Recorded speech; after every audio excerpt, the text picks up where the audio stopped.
नमस्कार, स्वागत है आप सभी का टीवी 27 न्यूज देख रहे हैं आप और आपके साथ मैं हूं नितिशा बंसल। इस खास बुलेटिन में करेंगे बात मध्य प्रदेश की। अमृत भारत स्टेशन योजना के तहत आज प्रधानमंत्री नरेंद्र मोदी ने सांची रेलवे स्टेशन का उद्घाटन किया। उन्होंने वर्चुअली इसका उद्घाटन किया। इस मौके पर प्रधानमंत्री मोदी ने देश भर में 554 रेलवे स्टेशन का पुनर्विकास एवं 1500 रोड ओवर ब्रिज और अंडरपास का शिलान्यास किया और उद्घाटन किया। सांची स्थित रेलवे स्टेशन परिसर में आयोजित कार्यक्रम का उप मुख्यमंत्री राजेंद्र शुक्ला ने शुभारंभ किया।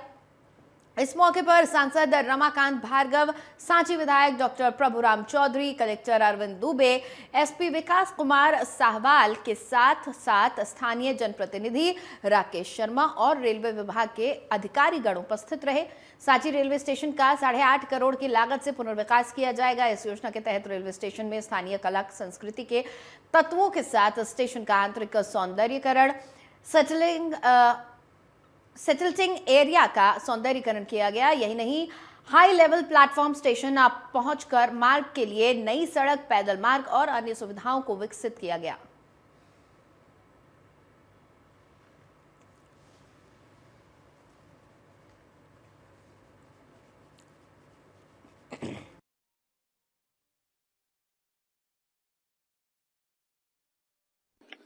आज के कार्यक्रम को देख के तो हर व्यक्ति को ये समझ में आ रहा है कि मोदी जी कितनी तन्मयता के साथ इस देश के हर क्षेत्र को बेहतर बनाने का प्रयास कर रहे हैं।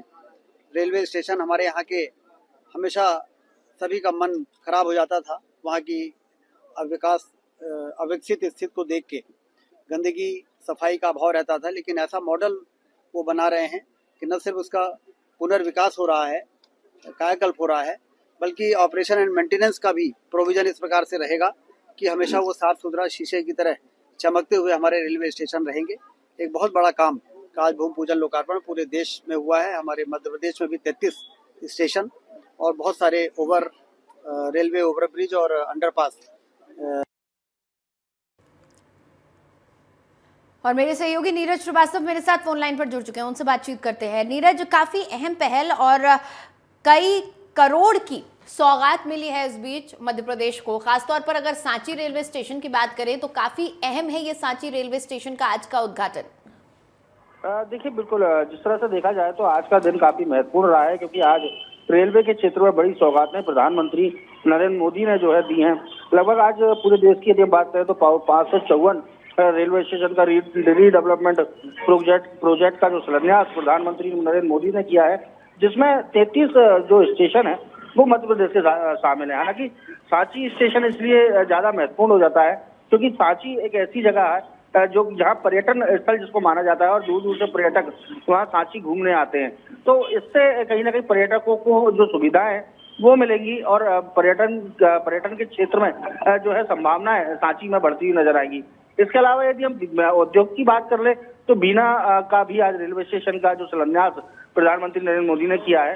तो बीना एक औद्योगिक जो है केंद्र माना जाता है, बीना रिफाइनरी वहाँ एक सबसे बड़ा प्रोजेक्ट है और कहीं ना कहीं जो तेल का उत्पादन है वो वहाँ से किया जाता है। तो व्यापारियों को इससे काफी लाभ मिलेगा और कहीं ना कहीं जो व्यापारियों के रुकने की व्यवस्था है या फिर जिस तरह से रेलवे ओवरब्रिज की जो सौगात दी है, तो रेलवे ओवरब्रिज से जिस तरह से जो ट्रैफिक लंबा जाम हो जाता था, जब रेलवे फाटक बंद हो जाते थे, एम्बुलेंस तक फंसी हुई दिखाई देती थी, तो कहीं ना कहीं कह सकते हैं एक बड़ा दिन था आज मध्य प्रदेश के लिए, जो प्रधानमंत्री नरेंद्र मोदी ने इतनी बड़ी सौगात जो है मध्य प्रदेश के रेलवे को दी है। जी बिल्कुल नीरज, काफी अहम सौगात है और जिस तरह से हमने देखा कि मध्य प्रदेश में आज 33 रेलवे स्टेशन को लेकर ये नई पहल की गई है, कई स्टेशन का पुनर्विकास हो रहा है, रेलवे को काफी बढ़ावा मिलता नजर आ रहा है भारत के इस अमृतकाल में और रेलवे का जो ट्रांसपोर्टेशन है वो और भी बेहतर और सुगम हो रहा है।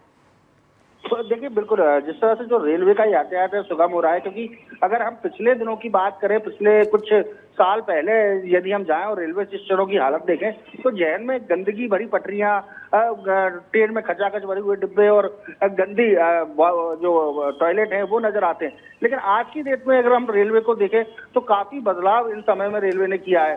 काफी पटरियों में गंदगी देखने को नहीं मिलती है। इसके अलावा अब सबसे बड़ी बात की अधोसंरचना विकास की, तो अधोसंरचना में जहां जहां रेलवे ओवरब्रिज नहीं बने थे उन ओवरब्रिज की सौगात दी है, जिसके कारण जो फाटक पे लगने वाले जामों से लोगों को निजात मिल सके। इसके अलावा यात्रियों की सुख सुविधाओं का ख्याल रखा गया है। तो तमाम सारी चीजें इसमें ऐसी हैं जो कि प्रधानमंत्री नरेंद्र मोदी ने की है, जो आगे चल के फायदा पहुंचाएंगी। चलिए, शुक्रिया नीरज इस बातचीत के लिए आपका। वहीं उमरिया रेलवे स्टेशन में 22 करोड़ की लागत से बने स्टेशन के पुनर्विकास परियोजना का प्रधानमंत्री मोदी ने वर्चुअल शिलान्यास किया। इस दौरान पीएम ने रेलवे स्टेशन परिसर में सुविधाओं को विस्तार को हरी झंडी दिखाई। इस कार्यक्रम में केंद्रीय विद्यालय के छात्रों सहित जनप्रतिनिधियों और आम नागरिकों ने हिस्सा लिया। उमरिया रेलवे स्टेशन की विस्तार परियोजना को हरी झंडी दिखाए जाने के बाद नागरिकों ने इस अभूतपूर्व कार्य के लिए देश के प्रधानमंत्री को धन्यवाद दिया।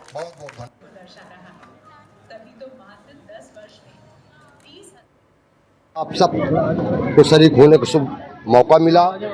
यह ऐसा वक्त था जो कभी हुआ नहीं और न हो सकता कभी आगे होगा। हम उमरिया जिला वासियों को, नगर वासियों के लिए जो आज ये 3 ओवरब्रिज के जो सौगात दी हैं, मैं आदरणीय प्रधानमंत्री मोदी जी का हृदय से बहुत बहुत धन्यवाद ज्ञापित करना चाहूँगा। 2014 के पहले तक जो पूछे नहीं जाते थे वो आज पूजे जा रहे हैं। यह है नरेंद्र मोदी जी का नेतृत्व, माननीय प्रधानमंत्री महोदय के नेतृत्व में जो पिछड़े हुए इलाके थे, दीनहीन, दलित, शोषित, पीड़ित, वंचित समाज था, उन सभी के उन्नयन और उत्थान को लेके अमृत स्टेशन महोत्सव के अंतर्गत आज जिस प्रकार से हमारे उमरिया जिले के उमरिया और चंदिया स्टेशन का जीर्णोद्धार और यहाँ पर अंडरपास और ओवरब्रिज बनाने का काम चालू हुआ है, निश्चित ही अपने आप में अनुकरणीय है। इसको लेकर मैं उमरिया जिले की जनता की ओर से माननीय प्रधानमंत्री महोदय को धन्यवाद ज्ञापित करता हूं। साथ ही उनके विकास की जो गंगा को उमरिया ने छूने का प्रयास किया है, निश्चित ही आने वाले समय में हमारा उमरिया रेलवे स्टेशन मील का पत्थर साबित होगा। एक बार पुनः आपके माध्यम से मैं यशस्वी प्रधानमंत्री महोदय को धन्यवाद ज्ञापित करता हूँ। चलिए आगे बढ़ेंगे। जगत गुरु शंकराचार्य आत्मानंद जी सरस्वती जी केसली के टडा पहुंचे। उन्होंने यहां ग्राम टडा के मुख्य बाजार चौक में आयोजित विनयांजलि सभा में शिरकत की। इस मौके पर उन्होंने आचार्य श्री को भगवान का स्वरूप बताया। उन्होंने कहा कि जिस महापुरुष की छाया नहीं बनती है वो भगवान का स्वरूप होते हैं। इस सभा में हजारों की संख्या में लोग शामिल हुए। सभी ने विनयांजलि और अपनी अपनी वाणी से शब्दांजलि प्रेषित की। विनयांजलि में बड़ी मात्रा में दूर दराज के गांवों से लोग यहां पहुंचे। सभी लोग यहां पर विद्यमान है, उपस्थित हैं। हम चलते हैं आप गुरुदेव के समक्ष पुष्पों को। और राहुल गांधी की भारत जोड़ो न्याय यात्रा 2 मार्च को मध्य प्रदेश में प्रवेश करेगी। उसको लेकर प्रदेश कांग्रेस कमेटी तैयारी में जुटी हुई है।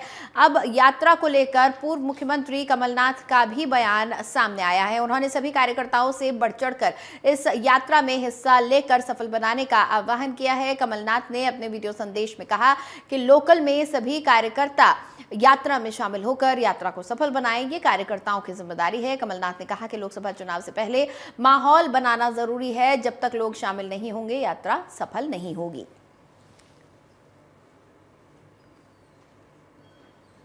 सबको मिलकर बातचीत कर मुझे बहुत खुशी है। आज हमारे प्रमुख कार्य 2 हैं। एक है राहुल जी की यात्रा। ये यात्रा अब फाइनल है, इसकी सब तारीखें, सब पॉइंट्स फाइनल हो गए हैं। तो हमें उसको खुद उसको स्टडी करके कि कैसे कैसे वहां उनकी यात्रा पिछली यात्रा से और बढ़िया रहेगी, ये करना बहुत जरूरी है। और ये हर कार्यकर्ता का, जिला कांग्रेस कमेटी प्रभारी तो बना दिए गए हैं, इंचार्ज बना दिए गए हैं, पर लोकल लोगों का बहुत बड़ा हाथ होता है इसमें। कि पिछली यात्रा मैंने देखी थी, बड़ी नजदीकी से देखी थी, उसमें जब तक लोकल लोग नहीं इन्वॉल्व हुए तब तक यात्रा सफल नहीं हो सकती। पब्लिक तो आ जाती है, पब्लिक आए या ना आए, हम उस उम्मीद में ना रहें कि पब्लिक आ जाएगी। हमारे लोग आए, हमारे सब लोग आए, ये हमारा प्रमुख कार्य है। तो इसमें लंबी बात नहीं है, बस ये देखना है कि ये यात्रा सफल हुए। और इस यात्रा से जो वातावरण बनता है वो पूरे प्रदेश में जाता है। तो ये एक वातावरण लोकसभा चुनाव के पहले बनाना बहुत आवश्यक है। चलिए आगे बढ़ेंगे। जबलपुर के कलेक्ट्रेट कार्यालय में आज कांग्रेस पार्टी ने नई शिक्षा नीति के विरोध में प्रदर्शन कर सरकार के खिलाफ नारेबाजी के साथ ही कलेक्टर को पीएम और केंद्रीय शिक्षा मंत्री के नाम ज्ञापन भी सौंपा, जहां कांग्रेस नेता सौरभ नाटी शर्मा ने कहा कि जिस प्रकार से केंद्र सरकार ने नई शिक्षा नीति लागू की है वो छात्र छात्राओं के ऊपर मनमानी है, जिसमें सबसे बड़ी खामी पहले से 9वीं तक की छात्र छात्राओं के लिए कोचिंग क्लासेस को बंद कराना है, जिससे लाखों करोड़ों छात्र छात्राओं के भविष्य के साथ सीधे तौर पर खिलवाड़ किया जा रहा है। जहां पूर्व समय में अभिभावक इतने पढ़े लिखे नहीं होते थे, जिसके चलते वो अपने बच्चों को पढ़ाने में सक्षम नहीं है, जिसको देखते हुए वो अपने बच्चों को कोचिंग इसलिए भेजते हैं कि उनके बच्चे उच्च शिक्षा ग्रहण कर आगे बढ़ सके। लेकिन शिक्षा नीति ने न केवल अभिभावकों को चिंता में डाल दिया है, बल्कि छात्र छात्राओं के भविष्य